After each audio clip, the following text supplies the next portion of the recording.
Gjëja e parë që vjen në mendje është si mund të jemi të mirë me veten tonë.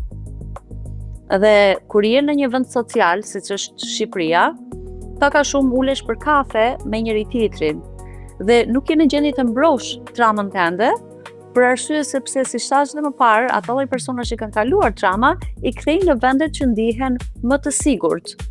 Atëherë, nëse do ulesh në një kafe me një shoqëri që është e gjitha e traumatizuar ka fatkeqësisht, nuk po e diagnozoj shtetin tonë, po fatkeqësisht, do ishte shumë mirë që të nisim me veten. Mos ndoshta dhe ato oraret e gjata në kafe të shqiptarëve janë një lloj terapie që bëjnë me njëri tjetrin. Kafja dhe alkooli për njerëzit që janë rritur në një kulturë traumatike janë shumë aktivizuese. Dhe trauma është vetë aktivizuese, atëherë nëse ulesh për kafe, ti po e ngre tensionin pak a shumë automatically. Ne mund të kemi një diplomë, por nuk do të thotë që ti kur bisedove, kur fole diçka për mua në fillim, unë ndjeva atë gjë brenda vetes dhe kuptova që jeton brenda meje, pavarësisht se unë di se si ta menaxhoj. Por jeton me ne. Babi im shpeshherë më kujton që kur të dërgova në Amerikë, më duk sikur të hodha në det. Sikur të hodha në det dhe u mbyte, nuk të kisha më kur.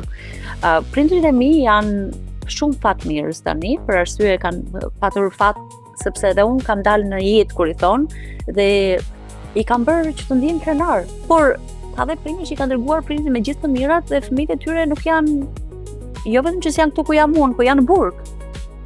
Dhe ajo quhet ritraumatizim më pas. Cili është kuptimi i jetës për ty? Kuptimi i jetës për mua është të kesh një zemër të pastër, një zemër të dashur dhe të bësh punë ditë për ditë me veten për ta mbajtur atë zemër të pastër, sepse shumë e lehtë për të persuar zemrën. Ne nuk e dim sa ditë kemi në jetë.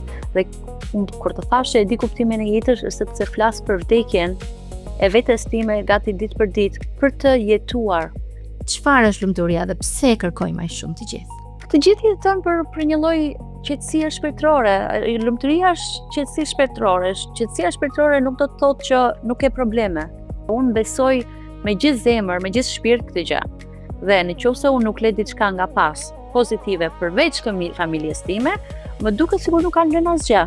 Kujdesu për Shqipërinë, jo kujdesi, se Care for Albania keq kuptohet, po mund të përdoret në të dy anët, kujdesi dhe kujdesu. Kujdesu, ne të kujdesemi për Shqipërinë. Unë nëse nuk ndihmoj fëmijët ose një moshën e tretë që ka ngelur vetëm ose një prind, ndihmat janë të ndryshme që bëjnë në Shqipëri. E ndjej shumë të domosdoshme. Edhe është gjëja më rewarding që më ka dhënë deri tani. Thash, është shikoj vërtet si fëmijën e tretë. Ka një shpjegim psikologjik pse ne të dy jemi veshur me të zeza sot? Po në radhë të parë ne dukemi kaq të bukura dhe elegante, tani mos na i marrin për keq.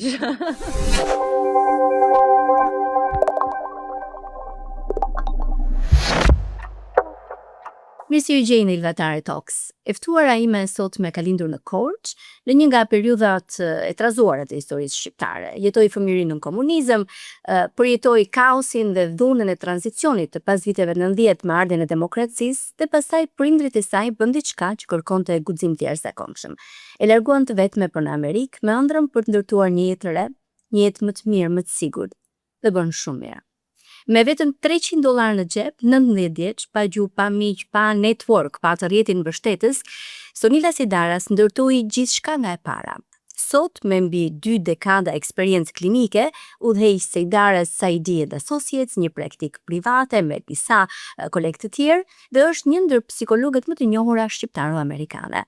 Por Sonila nuk u ndal me kaq. Ajo ndoqi një tjetër thirrje, atë të brendshme, që vjen për të ndihmuar komunitetin shqiptar, aty ku pati dhe rrënjët, dhe themeloi të parën organizatë jo fitimprurse për shëndetin mendor kushtuar komunitetit shqiptar kudo ku jeton. Në vitin 2022 themeloi Care for Albania, me fokus shëndetin mendor dhe mirëqenien emocionale. Historia që sot ndihem me fat që do ta ndaj me ju, nuk është vetëm një sukses individual apo profesional. Është historia e një gruaje që e përjetoi, e kuptoi dhe zgjodhi ta shëronte traumën, veten, dhimbjen, sepse i njohu nga thellësia, nga rrënjët dhe e ktheu në qëllim për të pasur një shëndet mendor cilësor.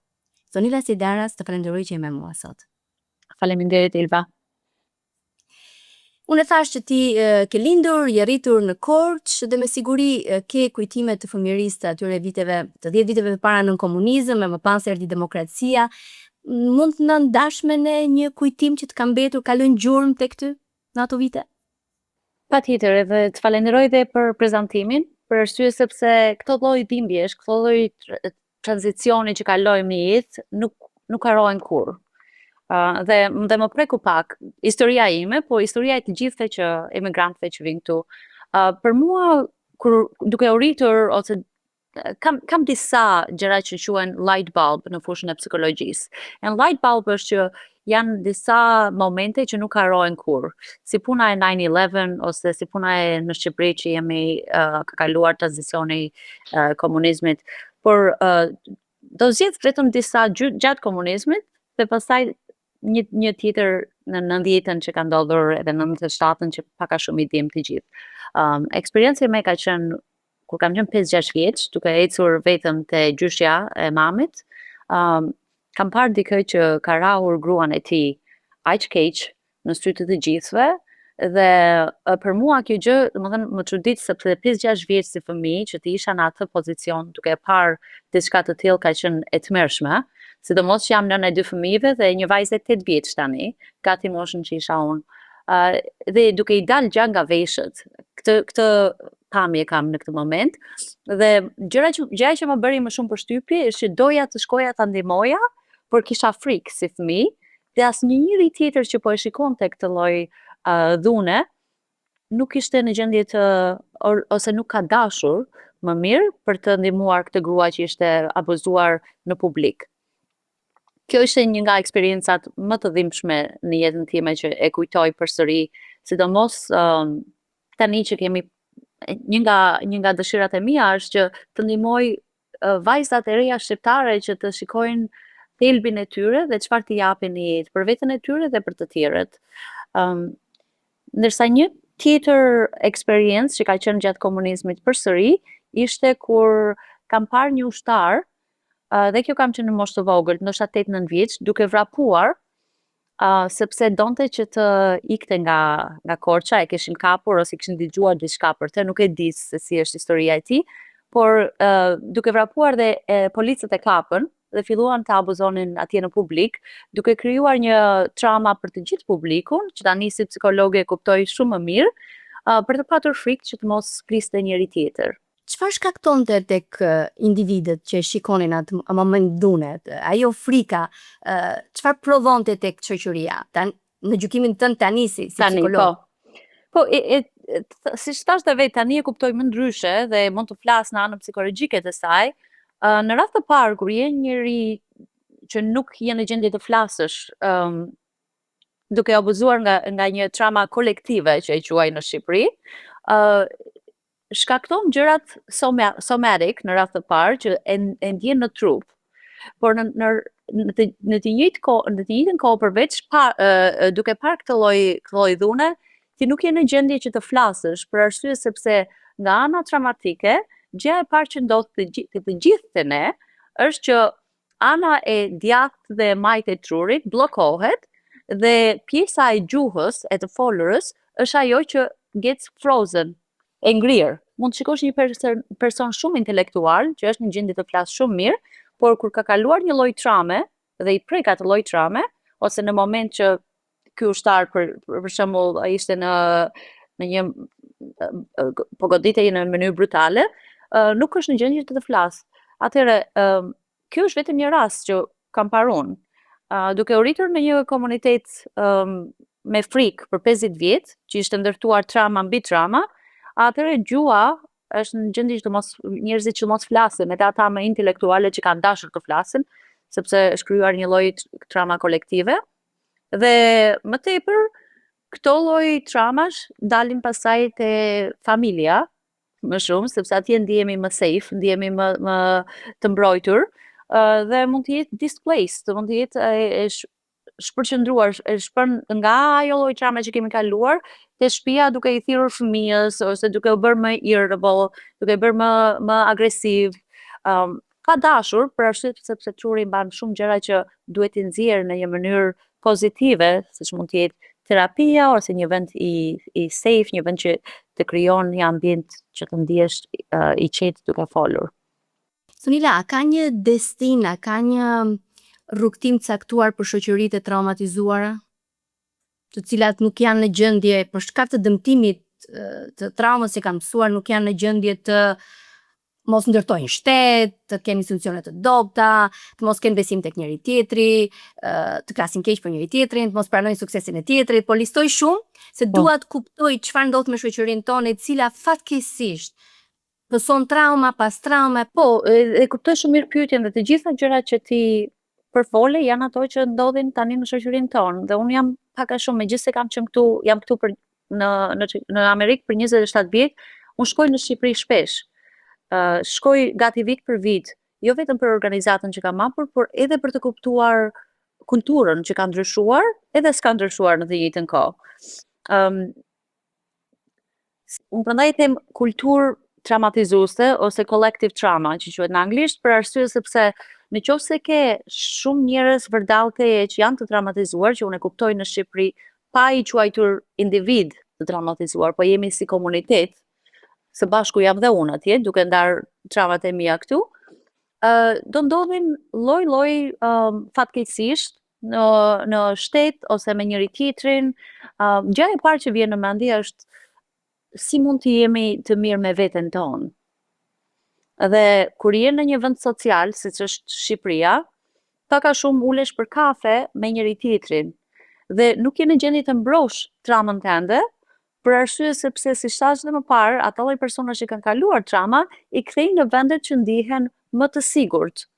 Atëherë, nëse do ulesh në një kafe me një shoqëri që është e gjitha e traumatizuar ka fatkeqësisht, nuk po e diagnozoj shtetin tonë, po fatkeqësisht, do ishte shumë mirë që të nisni me veten. Unë e kuptoj situatat e politikës në Shqipëri pak a shumë, duke ditur që ka qenë një vend komunist dhe ata njerëz që kanë udhëhequr ato 50 vite dhe që kanë patur traumat e tyre, po vazhdojnë të njëjtën gjë, sepse janë atje në të njëjtin vend pak a shumë, s'kan ikur të gjithë. Por dua ta bëj më të nero, ta bëj më direkt për njerëzit, për njëri tjetrin, për ne.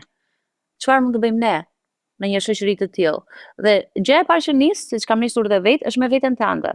Në Shqipëri është më e vështirë sepse unë nuk e di ta kam thënë përpara kur kemi folur, unë jam larguar pak a shumë 10 vjetet e para për të shruar veten, për të kuptuar veten.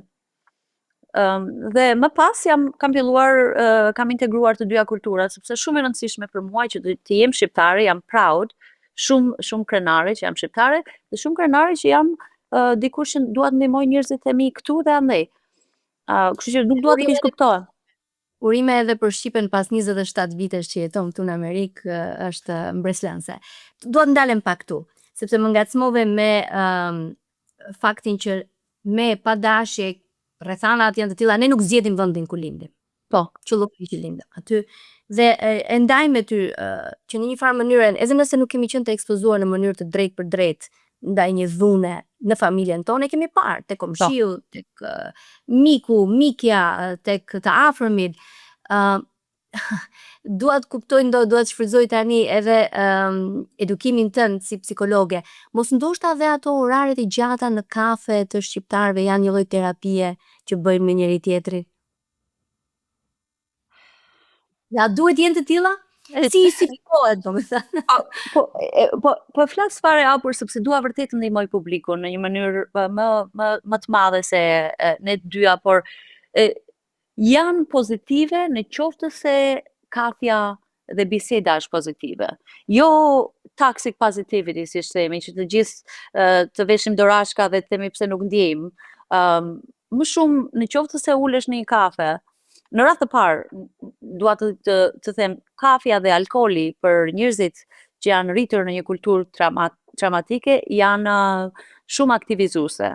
Dhe trauma është vetë aktivizuese, atëherë nëse ulesh për kafe, ti po e ngre tensionin pak a shumë automatically. Dhe unë kur shkoj në Shqipëri kur më pyesin që kam panik atak, çfarë duhet të bëj, kam shumë ankth, gjëja e parë që them, megjithëse dua shumë kafen, jam rritur atje, kam pirë me gjyshen kur kam qenë shumë e vogël, Por nëse ke dhe një lloj ankthi që ke neglizhuar veten, kafja është gjëja që të ngrej tensionin dhe të ngrej ankthin më tepër. Gjithashtu dhe alkooli të ndihmon në moment ditën e nesërme të bësh shumë të irrituar. Kjo është gjëja e parë që duhet të them publikut. Gjëja e dytë, nëse ulesh në një kafe dhe ke një grup shoqëror që është suportiv në mënyrë ti mund të sherrësh, mund të ndash diçka, por nuk e merr fjalën nga një vend në një vend tjetër. Dhe kjo është shumë e vështirë për kulturën tonë. Ne kemi probleme me boundaries, ne kemi probleme me kufijt. Edhe nëse i thua personit që kjo është diçka private, dhe ai person i thot dikujt tjetër, atëherë ti bëhesh i ritraumatizuar. Atëherë kjo përgjigje nuk është aq e thjeshtë të them po ose jo. Nëse grupi jot dhe ti ke krijuar diçka që është substantial, që është të ndihesh safe në atë grup dhe ndjen që ata të suportojnë plotësisht, vazhdoni bisedat, megjithatë unë them një vend privat hap gjëra më të thella, se ne jemi gati si puna e pusit, si njerëz, të gjithë kemi një thellësi shumë të madhe. Dhe një thellësi shumë të madhe nuk mund ta ndash dot në 1 orë ose 2 orë me një grup shoqëror. Prandaj për mua psikologjia dhe etiqenit të shkosh diku ku është më privat, paguan lek dhe me siguri që të trajton në një mënyrë që nuk do hapet diku tjetër, është shumë e domosdoshme. Por, jo të gjithë mund të shkojnë në terapi.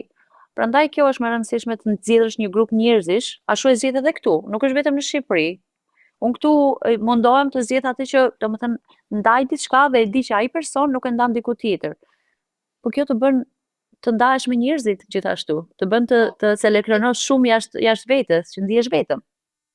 Se meqense po flisim dhe për periudhën e komunizmit dhe besoj që vjen nga ajo kohë që zgjidhe shokun më të mirë se veten, edhe në kuptimin që me kë rrethohesh, ashtu do ta kesh dhe jetën, edhe siç the ti tani orientoje veten drejt njerëzve pozitiv, sepse po të kesh njerëz toksik afër, do të t'japin toksicitet dhe pastaj duhet të merresh me të. A qëndron edhe për shoqëritë të tjera kjo shprehje, pra që duhet të jesh i rrethuar gjithmonë me pozitivitet, apo e kemi vetëm në kontekstin e shqiptarëve në këtë rast?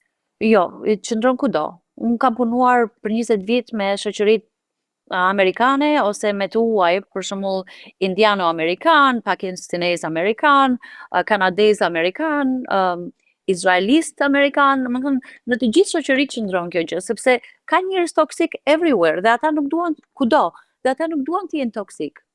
S'dua të keq kuptohem që kur them njerëzit toksik, nuk duhet ta izolohen, ata duhet të ndihmohen, por nëse nuk ndihmoj veten, s'kam se të ndihmoj dikë tjetër.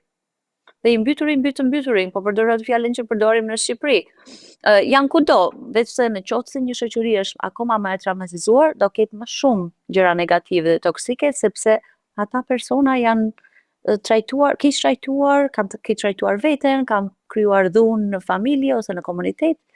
Dhe kështu nis.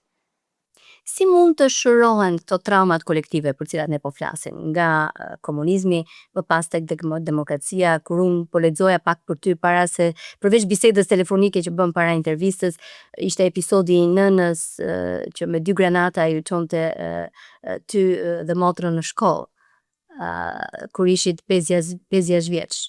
Ky është një detaj që ti e ke mbajtur mend dhe e sjell jo pa traumë, besoj. Si mund të adresohet kjo për gjithë shoqërinë, për Sonilën, për Ilvën, për gjithë ata që na dëgjojnë tani, për fëmijët e tyre? Si mund të adresojnë? A janë kurrikulat në shkollë një mënyrë?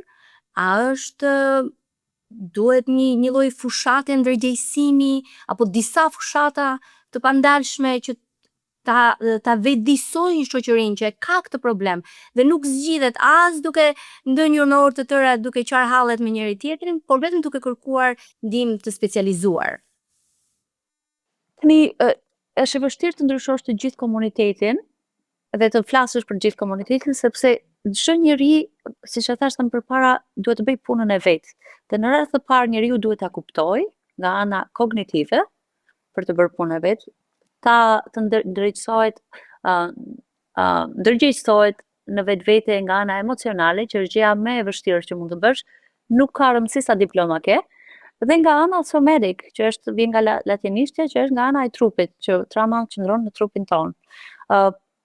Ne i kemi bërë disa nga këto fushata në komunitet. Dhe edhe është e dy anshme, është ana individuale, dhe dëshira për të ndihmuar veten dhe për të ndihmuar familjen, që unë jam shumë krenare që kam thyer trauma në familjen time, dhe është ana kolektive që si mund të punojmë së bashku.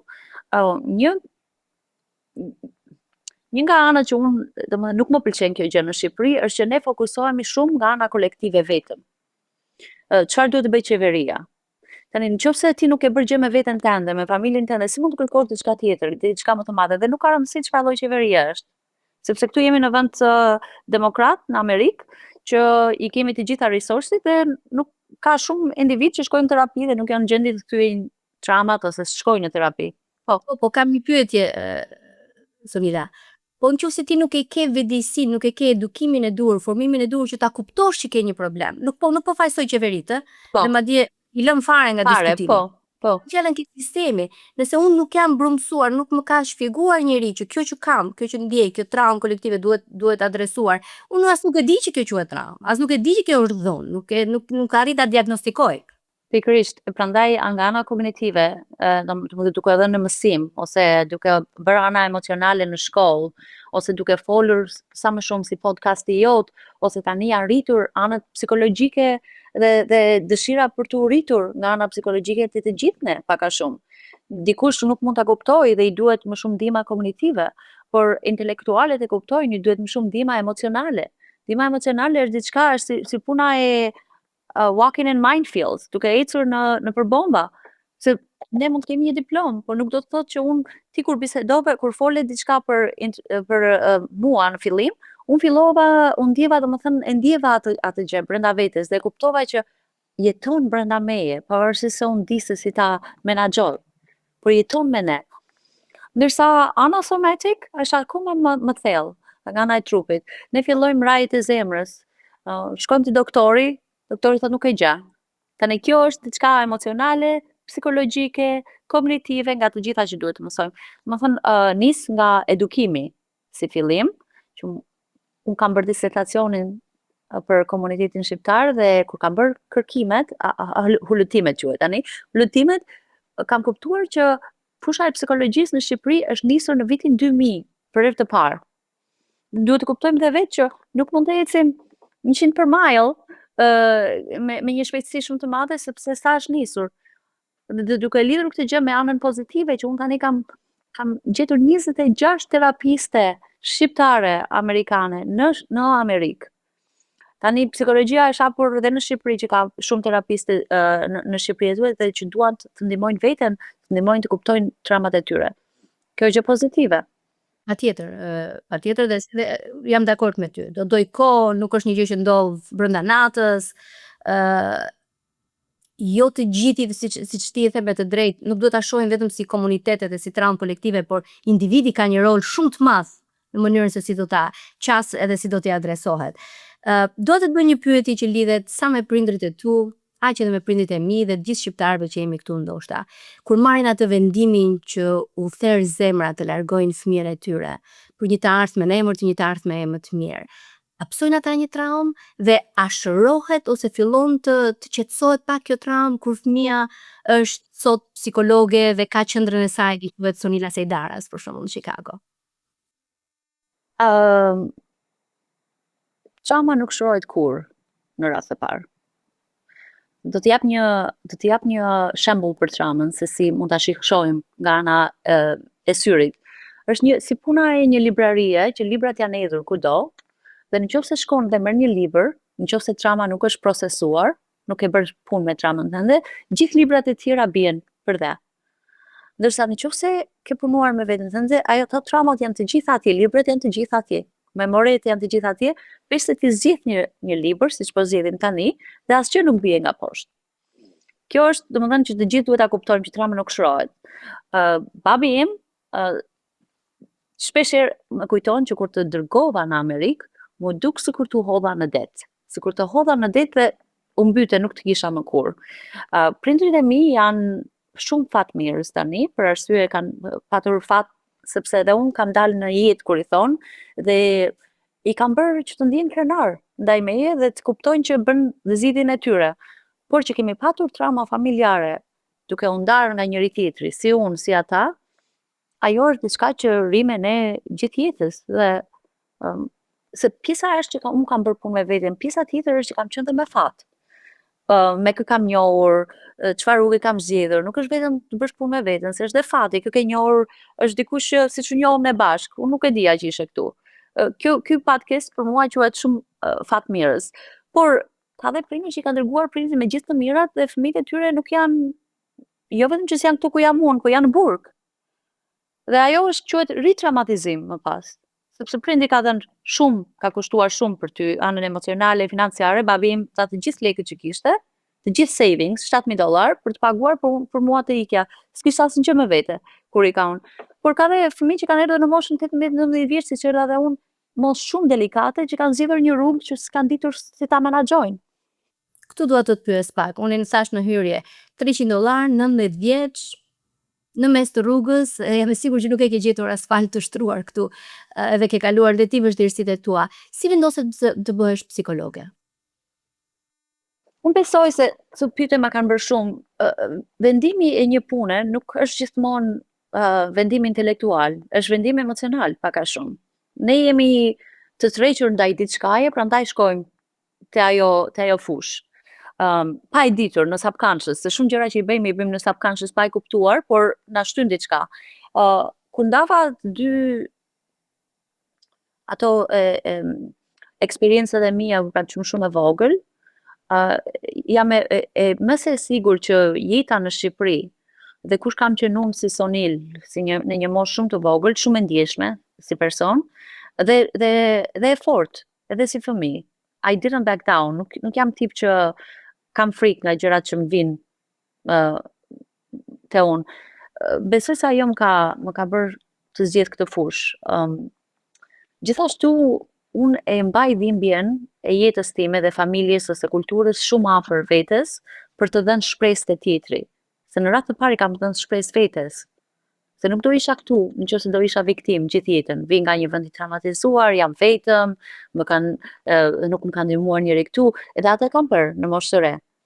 Por kam te kaluar atë lloj viktime ndaj vetes dhe kam thënë pse ka erdhur kjo gjë te mua dhe se si mund ta ndroj në një gjë ari, kur i thon. Dhe mendoj që ti ja ke dalë, sepse prap kur i rikthem bisedës sonë telefonike, ti më the diçka që unë e mbaj tashmë dhe më mbeti në mendje.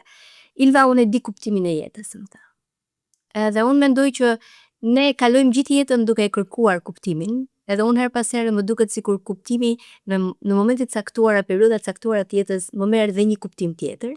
Dhe po të më pyesësh sot, nuk do e kem të lehtë të t'jap një përgjigje, por dua përgjigjen tënde. Cili është kuptimi i jetës për ty? Kuptimi i jetës për mua është të bëhemi sa më të mirë me veten tonë dhe pastaj me njëri tjetrin. Gjërat fizike, gjërat që ne prapojmë për të blerë, për fëmijët, për veten tonë, shtëpia, makina, këto janë ose pushimi. Pushimet mund t'i bëjmë edhe brenda në shtëpi, nëse jemi të qetë në shpirt, në zemër. Kuptimi i jetës për mua është të kesh një zemër të pastër, një zemër të dashur dhe të bësh punë ditë për ditë me veten për ta mbajtur atë zemër të pastër, sepse është shumë e lehtë për të errësuar zemrën. Dikush të vret, nëna të flet ndryshe, nuk të kupton dikush, mblidhen ato. Thjeshtësia, gjëja natyrale, gjëja që mund të ecësh në rrugë dhe të shikosh pemët duke lëvizur ose të shikosh diçka të bukur, një lule fare vogël që ka lulëzuar tani në pranverë. Këto janë dhe në Shqipëri, bile Shqipëria është shumë e bukur për mua sepse unë jam rritur atje. Vetë se ne nuk jemi ngadalësuar dhe kjo është një jetë aq shumë e shpesh, ikën shumë shpejt dhe na bën akoma më të stresuar. Ne nuk e dim sa ditë kemi në jetë dhe kur të thash që e di kuptimin e jetës është sepse flas për vdekjen e vetes time gati ditë për ditë për të jetuar. Dhe kjo është diçka që ndoshta në një podcast tjetër do flasim për vdekjen, sepse si kulturë ne kemi shumë frikë. Kjo shumë të drejtë, ta premtoj një podcast të dytë në një kohë tjetër. Do të mbetem pak te kuptimi i jetës që është gjithashtu i lidhur me kërkimin për të qenë i lumtur, me atë për kufizimin që ende askush nuk mendojmë që e ka gjetur idealin, sepse si çdo gjë tjetër është një gjë në evoluim që ndryshon, por çfarë është lumturia? Është destinacion, është rrugtimi, është një qëllim, është një dëshirë realizuar. Çfarë është lumturia dhe pse e kërkojmë aq shumë të gjithë? Të gjithë jetojnë për një lloj qetësie shpirtërore. Lumturia është qetësi shpirtërore. Qetësia shpirtërore nuk do të thotë që nuk ke probleme. Qetësia shpirtërore do të thotë që ti të vjen problemi dhe ti nuk hidhesh me atë problem së bashku dhe e bën problemin më të madh. Kjo është gjë që të gjithë e kemi përjetuar pak a shumë. Kur për mua dhe atë që unë ndihmoj pacientët e mi ose njerëzit në komunitet, është që si mund të gjesh qetësi shpirtërore dhe si të mos të hapësh probleme duke ditur dhe i pa ditur. Më thënë, nuk është një destinacion, kuptohet, unë sot mund t'jem e qetë, në disa vite diçka tragjike mund të ndodhë dhe s'mund t'jem. Por unë kam mësuar një lloj gjuhe dashurie, gjuhe shpirtërore, po ta mendosh, dashuria gjithmonë sjell qetësi, sjell lumturi. Dhe i kërkojmë të gjithë. Po dashuria nis nga vetja, dashuria nis nga duke ditur rrethin shoqëror, rrethin familjar, dashuria nis në qoftë se fëmia im nuk do të vesh këtë lloj këpuce ose do të vesh 2 këpucë të ndryshme, edhe kjo është rast i vërtetë, për mua nuk ka shumë rëndësi nëse ajo vesh 2 këpucë të ndryshme dhe unë kam qetësinë shpirtërore në mëngjes. Se ngric prindi me fëmijën, jo, duhet të vesh këtu, pse? Sepse ne kemi merak se si mund të na shohin të tjerët, mësuesja do thotë si e ka veshur këto dy lloj këpucë të ndryshme, si e ka lënë prindi. Domethënë nis edhe me atë shame and guilt, që pak a shumë ne kemi shumë si kulturë, po është gati kudo në botë. Nuk e di nëse të jam përgjigjur ashtu siç duhet, por Paqja shpirtërore është lumturia. Këtë po përpiqem ta gjej edhe unë rrugës. Do të ndaj me ty diçka që më ndodhi këto ditë të fundit. Postova për të falenderuar ndjekësit e podcastit, madje kam përshtypjen edhe inspiruar nga biseda që patëm bashkë, edhe nga fakti që po përpiqem të jap një kontribut modest në komunitetin ton për të sjellë këto biseda, për të ndihmuar më sa mundemi secila në fushën tonë. Edhe për habin time, ajo video në Instagram arriti me mira, nuk e di, e ka kaluar mbi 50.000 views, shumë komente, shumë share, dhe vura re që më erdhi mirë, u gëzova, u kënaqa, për jetë vërtetës, por bëra një gabim që e ndjeva dhe më thuaj ti pse e bëra këtë, se prandaj dua të pyes. Shumica e komenteve ishin pozitive, ishin vlerësuese, ishin falenderuese, 90% të tilla do të thoja, po kishin një 10% që u morën me flokët e mia, me faktin që unë jam moshuar. Unë nuk besoj se njerëzit rinohen me kalimin e viteve, po nejse. Dhe unë kam që 17 vjeç jam në ekran dhe sigurisht që do moshohem. U morën me botokset, me me çdo gjë ansore përveç thelbit dhe falënderimit që unë bëra për faktin që po komunikojmë dhe jemi në këtë podcast bashkë. Çfarë bëra unë? Dhe aty kuptova që edhe unë e kam traumën dhe duhet ta trajtoj dhe do të takohemi prapë bashkë ndoshta. Unë nuk i shkruajta dhe të falenderoja dhe të përgjigjesha komenteve pozitive. Po fillova t'i përgjigjesha vetëm komenteve negative. Dhe më erdhi shumë keq me veten dhe për veten gjithashtu, që unë i vlerësova dhe humba kohën time dhe prisha qetësinë time me njerëz dhe individ kryesisht pa emra, anonim, me emra të sajuar, të cilët morën vëmendjen time me negativitetin e tyre. Sa smur jam unë? Në rast të parë ne jemi të gjithë të smur pak a shumë, okay? Në rast të dytë nuk bëra asnjë gabim. Për arsye sepse nëse nga ana psikologjike, nëse dikush nuk shikon 90% të anës pozitive të atij, jo 100% të anës pozitive të atij mesazhe nuk e kam parë, të them të drejtën, edhe një nga arsyet që nuk e kam parë është sepse unë mundohem shumë të mos jem online. Për arsye sepse nga ana e pozicionit tënd duke qenë domethënë njerëz që të njohin dhe që më njohin, do hapësh dyert e çdo kujt. Dhe ti e kuptove shumë shpejt. Kjo është gjë shumë pozitive, që kuptove që po përgjigjesh te njerëzit negativ. Në mënyrën që në momentin që ti përgjigjesh dikujt me një përgjigje, le ti përgjigje shumë e mirë nga ana jote, dikujt që është negativ ndaj teje, ti jap derën që ai të ripërgjigjet. Por nuk është faji jot, për arsye sepse nëse dikush flet për moshën, që pak a shumë jemi në një moshë që është shumë e vërtetë, ose do mplakesh, ose do vdesësh i ri. Kështu që unë tani nuk e kuptoj çfarë duan njerëzit, duan të vdesim të rinj që të na shikojnë të reja. Kjo ka shumë të bëjë me personin që është përgjigjur dhe shumë pak të bëjë me ty. Por kur të prek diku që nuk është e drejtë, ka kuptim që ti përgjigjesh. Veç se, a është ajo fjala, do you want to be happy or do you want to be right? Ilva ma përkthe të lutem.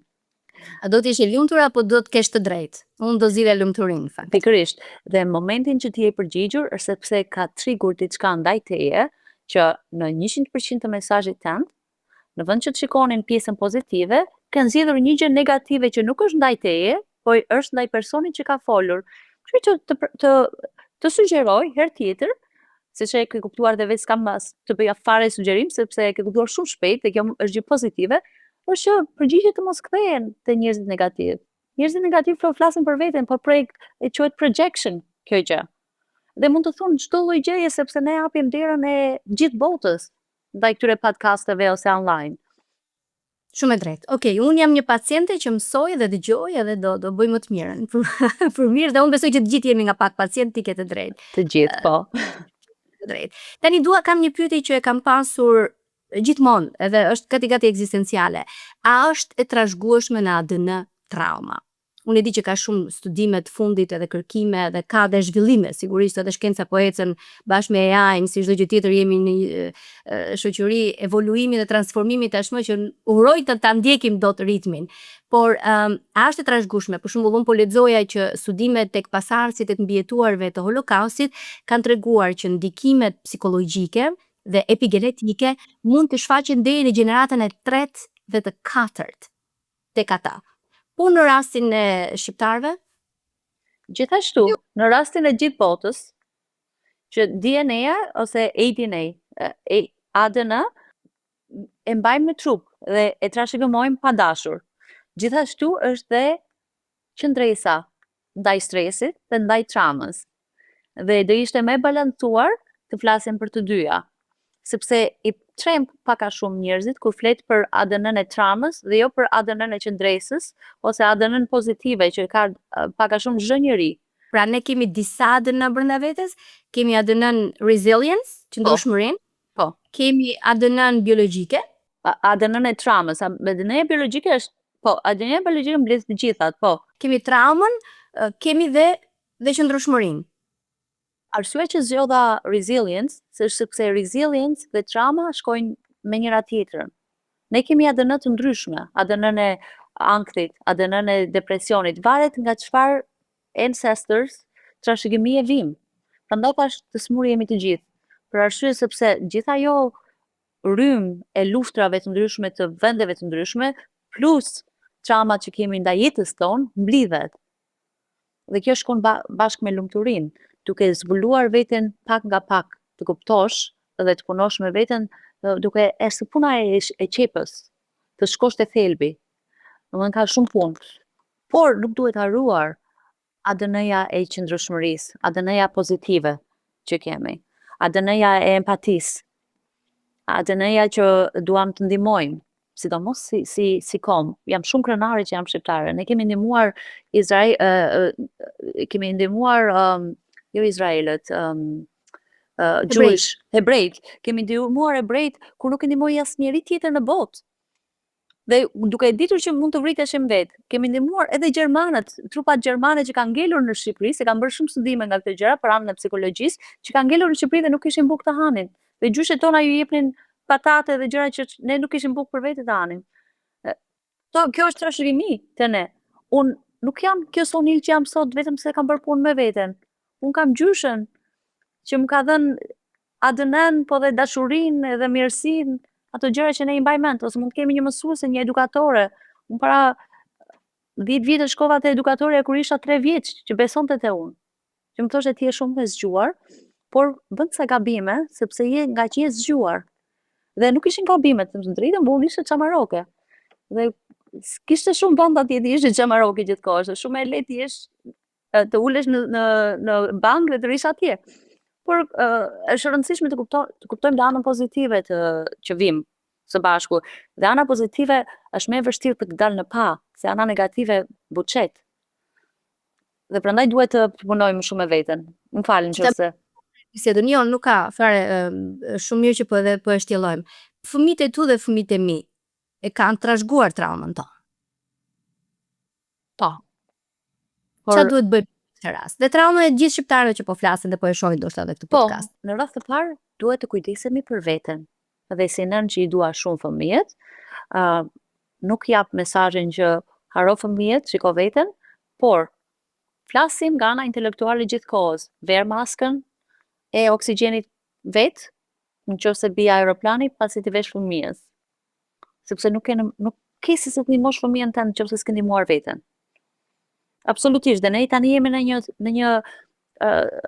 një pikë të jetës që kemi aq shumë informacion nëse duam, ne mund ta përdorim anën e informacionit nga social media për gjëra pozitive nëse duam. Domethënë duhet nisim me veten. Nëse një prind është i mirë me veten e tij, nuk gjykon veten, nuk thot kam bërë këto gabime, nuk thot duhet të isha më i mirë si prind. Ti mundohesh. Tani kuptoj që duhet të edukosh veten gjithkohës, nis me atë lloj për shembull Ilva për ty, domethënë për mua ndihem shumë mirë sepse ne jemi nëna që quhet intentional moms. Çfarë duhet të bëjmë për fëmijën? Ka ca nëna ose baballar që janë në traumat e tyre që nuk e mendojnë dot këtë gjë. Për arsye se s'kan bukë të hanë. Dhe nëse ti s'ke bukë të hash, truri do shkojë në fight, flight, freeze. Domethënë, si mund të mbijetoj unë tani? Dhe mbijetesa nuk kujton, më thuaj pak për ndjenjat ti fëmijë, si mund të dëgjoj. Nuk është e kuptueshme. Por të gjithë kemi mundësinë për të bërë punë me veten. E vërtet, a ka një mënyrë se si mund të forcohet, si mund ta përmirësojmë our mental resilience, këtë qëndrueshmërinë mendore? Ne vetë, pastaj dhe ta edukojmë dhe ke fëmijët. Po, duke nisur qëndrueshmërinë mendore, duke nisur në anën të flasim vetes, jo fake, jo falso në anën pozitive, por të kuptojmë që nëse shajmë veten, nëse jemi kritikët e vetes, na bën të ndjehemi më keq. Edhe pak a shumë si kulturë perfeksioniste që jemi, sidomos që unë që vi nga Korça, që ne lanim dhe gurët e Korçës, është shumë e rëndësishme që t'i japësh vetes një break. Një break, exactly. Ti japësh vetes një break, po jetojmë lloj-lloj jetësh, lloj-lloj problemesh, të gjithë mundohemi pak a shumë. Dhe mënyra se si edhe nga ana kolektive si komunitet është që të fokusohemi te gjërat që shkojnë mirë. Ne fokusohemi te gjërat që nuk shkojnë mirë, edhe vetë ti edhe pash 10% dhe ato 10% që të ngacmoj. Prandaj fokusohemi te anët negative, jo se duam, se na ngacmon. Dhe kur ke atë qetësi shpirtërore, e le pak më shumë veten të ngacmoj më pak ajo gjë. E vërtet. Në vitin 2022, sapo ka përfunduar në fund të Covidit pothuajse, ti ndërkohë që kishe jetën të siguruar këtu me klinikën tënde, me 2 fëmijët e tu, me familjen, me arritur profesionalisht, ndjen dëshirën të kontribuosh dhe krijon Care for Albania. Çfarë të shtyu si fillim dhe më trego pak sa e lehtë ishte, apo a ishte e lehtë që të ta pranonin ndihmën që ti po ofroje? Kam erdhur këtu 19 vjeç, me çdo lloj problemi që mund të mendosh, se emrin e ka të madh Amerika, po sjell dhe shumë trauma të tjera dhe dhimbje të tjera. Për mua nuk ka kuptim jeta nëse unë jetoj në një bubble. Nuk ka kuptim që unë të kem familjen time, klinikën time dhe prindrit tim dhe kaq. Ne jemi të gjithë të lidhur me njëri tjetrin. E di që mund të duket, ndoshta edhe publiku që dëgjon mund të duket e çuditshme, po unë besoj me gjithë zemër, me gjithë shpirt këtë gjë. Dhe nëse unë nuk le diçka nga pas pozitive përveç familjes time, më duket sikur nuk kanë lënë asgjë. E kam shumë të nevojshme nga ana shpirtërore për të ndihmuar në një hapësirë shumë të madhe. Jo në një hapësirë kaq të vogël sa familja ime. Ka qenë shumë e vështirë sepse unë fëmijët i kam patur shumë të vegjël, domethënë vajza ka qenë 4-5 vjeç përpara, 3 vjeç. Unë vetëm doktorata ka qenë $300,000, që nuk lahet ai shkollaj, s'ka rëndësi sa lek bën. Por dëshira ime për të nisur ka qenë sepse thoja, në qoftë se e le dhe më pak kur të jetë më e lehtë për mua, nga ana financiare, nga ana e familjes, atëherë nuk di në do kem dot fuqinë që ta bëj këtë gjë. Dhe kur e ndjeva që kjo duhet bërë tani, është si fëmia e tretë imi. Kujdesu për Shqipërinë, jo kujdesi, se Care for Albania jo keq kuptohet, po mund të përdoret në të dyja anët, kujdesi dhe kujdesu, ne të kujdesemi. për Shqipërinë. Dhe emri ka qenë pikërisht e kam shkruar në Shqipëri kur kam qenë në Sarandë. Po me siguri në Shqipëri dhe mund ta kesh kuptojnë, po jam e qartë që ti ke bërë me dëshirën kujdesu për Shqipërinë. Po, pikërisht. Edhe prandaj po e them sepse e kanë shkruar kujdesi dhe s'ka problem, por dua të them këtu ne të kujdesemi, jo kujdesi në një gjë kështu abstrakte. Ka qenë shumë e vështirë për arsye sepse në radhë të parë duhet të japësh kur nuk ke. Unë isha në fillimin e praktikës, nuk isha domethënë kisha vite që kisha akumuluar. Dhe në Amerikë kam punuar më shumë me shtresat e underserved, me njerëz që nuk kanë patur bukë të hanë. Kur i thon sepse atë ndjenja më të nevojshme në atë kohë. Në momentin që unë hapa biznesin tim, në të njëjtën kohë kam hapur pas disa vitesh, kam hapur mbasi Covid, ajo që trama më vete, hapa dhe Care for Albania që domethënë e ndjeva shumë të nevojshme në atë kohë. Sepse shëndeti mendor u bë akoma më i hapur për gjithë botën në pandemi, dhe thash kjo do jetë, domethënë po i futem pak detit në këmbë, po unë e kam shumë qejf këtë gjë, se dua të thyej ceilings, tavane. Mirë erdhe këtu, të hodhi babi. Po. Herën e kthehesh ti. Hodha veten, po. Tante mund të jetë edhe plotësimi i gjithë rrugtimit tënd, kthimi që po bën atë. Është Po bëj unë psikolog tani. Të falenderoj, të gjithë jemi psikolog pak a shumë. Të falenderoj Ylva, është vërtet, domethënë duke mbyllur atë loop. Unë nëse nuk ndihmoj fëmijët ose një moshën e tretë që ka ngelur vetëm ose një prind, ndihmat janë të ndryshme që bëj në Shqipëri. E ndjej shumë të domosdoshme. Edhe është gjëja më rewarding që më ka dhënë deri tani. Thash, shikoj vërtet si fëmijën e tretë. Dhe prindi për fëmijën bën çdo gjë, unë këtë organizat e shikoj si fëmijë. Shumë fisnik si veprim edhe si angazhim, doktor Sonila, e vlerësoj shumë. Ka një shpjegim psikologjik pse ne të dy jemi veshur me të zeza sot? Po, në radhë të parë ne dukemi kaq të bukura dhe elegante, tani mos na i marrin për keq. Mos na i marrin për keq se s'kam ego fare për këtë gjë, por e zeza është një gjë elegante në radhë të parë. Në radhë të dytë, të them të drejtën, unë i kam laundryt, robe të palara dhe zgjodha një që kisha kështu. Këtë po e them për të gjithë nanat që ndjehen fajtore që nuk kanë larë robat ose duhet i bëjnë të gjitha gjërat gati. Jemi njerëz mbi të fundit. Jemi njerëz. Unë nuk e di çfarë zgjodhe ti kur sa kohë more, po unë pash tani diçka, thash po e vesh. Zgjodha diçka elegante sepse shija që ti më lën nga biseda që ne zhvilluam bashkë ishte shumë elegante dhe shumë pozitive dhe doja diçka që ta vlerësoja bisedën tonë. Kështu që kemi pas arsye të ndryshme, por në thelb kemi respektuar njëra tjetrën. Citati yt i preferuar ishte i Nën Terezës, sigurisht, një njeri që bën edhe Care for Albania, sigurisht do frymëzohet nga Nën Tereza, që nëse i gjykon njerëzit nuk e kot i duash. A është i zbatueshëm ky në realitet? Ku njerëzit të gjykojnë ty pavarësisht nëse ti nuk i gjykon ata? Është i zbatueshëm nëse bën punë me veten ditë për ditë. Kuptohet, mua më kanë gjykuar shumë. Dhe unë një nga arsyet që kam zgjedhur atë citat është nga gjykimi im ndaj të tjerëve e gjykimi ndaj vetes. Kam gjykuar dhe veten shumë. Por është i zbatueshëm sepse tani, siç mund të dash dhe rekomandimin për ty, unë e bëj gati ditë për ditë. Unë arsyeja që zgjodha që them s'kam lar rrobat për një korçare, për një nën, për një doktoresh, mund ta mendosh çfarë mund thonë njerëzit dhe do t'i përgjigjem me gjithçka nëse kam kohë. Por e them sepse është shumë e lehtë të gjykosh. Është shumë e lehtë të gjykosh sidomos të tjerët. Unë nuk kam ecur në rrugën tënde. Dhe unë nëse ty të gjykoj, atëherë nuk të dua. Prandaj është shumë e lehtë të gjykosh se sa të lavdërosh, sepse do të di kjo ana psikologjike. Njerëzit që nuk ndihen mirë me veten, jo të gjithë, po njerëzit që nuk ndihen mirë me veten, ose e futin shigjetën vetes ose ja futin të tjerëve dhe shumë e lehtë ja u edhe shigjetën të tjerëve.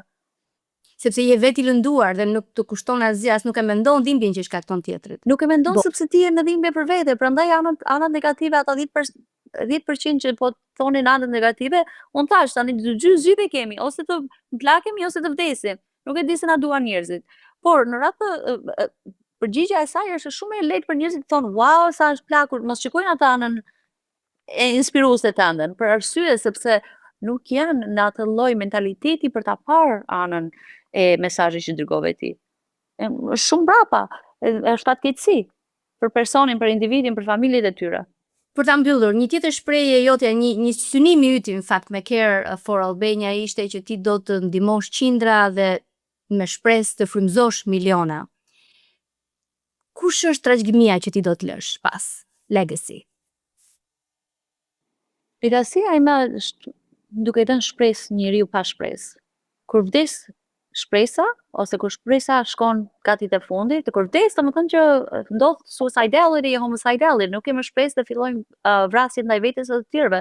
Ndërsa kur shkon kur është shumë e pakët, që unë e kam përjetuar shumë dhe kujtoj shpesh, unë dua t'i lej dikujt që ndihet i pa shpresë, një fije shpresë që ta tekaloj atë lloj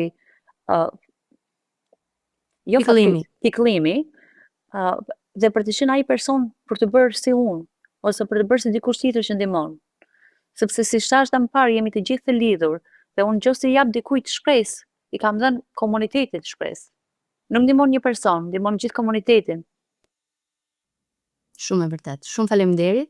Të premtoj që kjo është biseda jon vetëm e parë, do të kemi disa të tjera me sa ndjej, dhe të falenderoj për kohën sepse normalisht e di që ti koha jote kushton. Jam shumë mirënjohëse për bisedën, të uroj shumë fat me Care for Albania, me aktivitetin tënd, me të qenojt nën, me 2 fëmijë. Duam një episod edhe për si cilemi ne si nëna me adoleshentët, se kam filluar dhe unë kemi ato sfidat tona tani, dhe unë i ka përkas kategorisë që ne mësojmë deri ditën e fundit. Nuk na ka thënë njeri, nuk na ka mësuar njeri, pavarësisht çfarë kemi në ADN, se si ti je nën, ne mësojmë për ditë dhe unë jam shumë e lumtur të mësoj prej teje, Sonila. Faleminderit. Ilva, dua të them vetëm 2 fjalë për njerëzit që na dëgjojnë, na shohin. Të kemi folur në telefon vetëm disa ditë më përpara.